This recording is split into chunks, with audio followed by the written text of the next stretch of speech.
Housing. So like I said on part one, semi on earning income, going from debt to prosperity. There's multiple ways, of course, where we can earn. And the most easy way is residual income.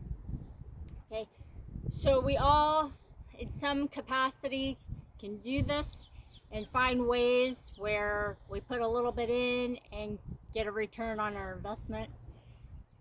So it's taking late in life for me to get to where I have 6 sources of multiple ways of making money, income streams. So the wealthy, that's what they do.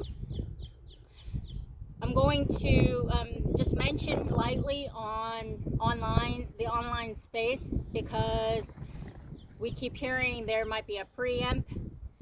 So I wouldn't depend fully on that, putting all our eggs in one basket of making money online of any sorts. So I would have other ways, like physically, of making money, kind of, like the food source sector, anything where people can have something to eat. Okay, whether it's mushrooms, lavender farm, even honey, because you can have homestead exemption on that, and it's not like having cows on your property with the vet bills and high feed costs. Okay, so on the housing, I want to mention I've had financial background, some mortgage, and the wealthy are only about 1%.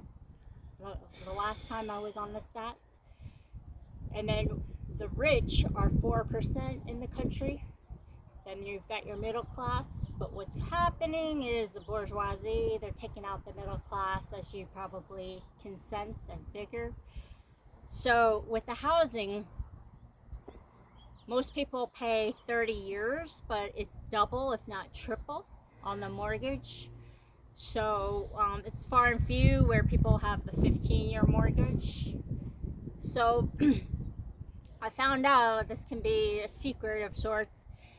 If you can tap into Cobb Building, Airship Building, do it. Okay? Do it, like today. You and your family will put so much in your pocket.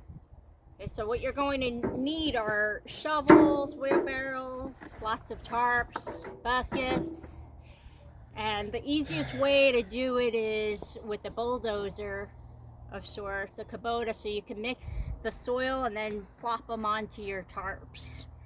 Okay, conventionally people just use wheelbarrows, they stomp their feet, have friends, the neighbors over, and put the mixture on the tarp. So Cobb Building, you can look it up. I gave away my book recently on it, or a couple months back rather.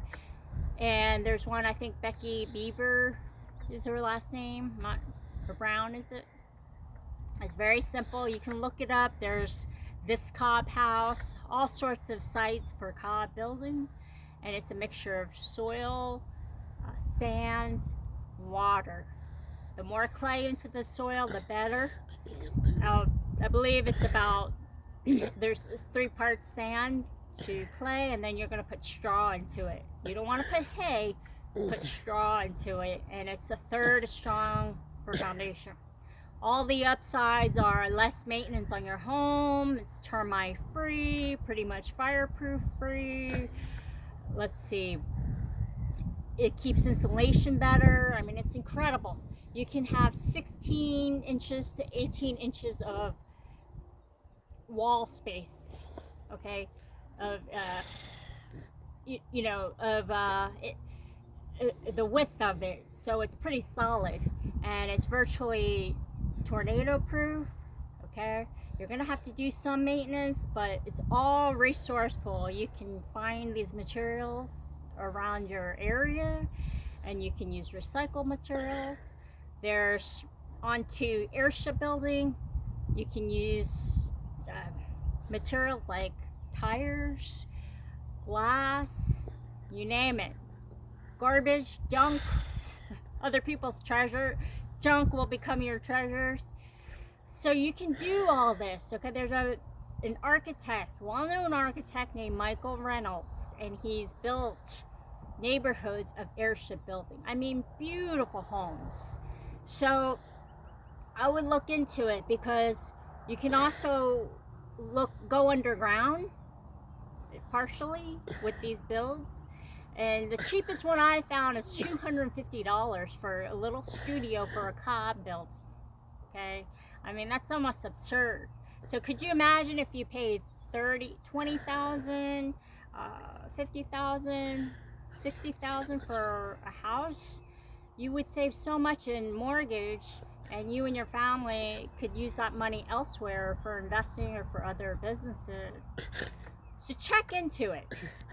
And it's so much more than just a tiny house, okay? Because your land and your house will appreciate like a real house. And I would definitely check the building codes.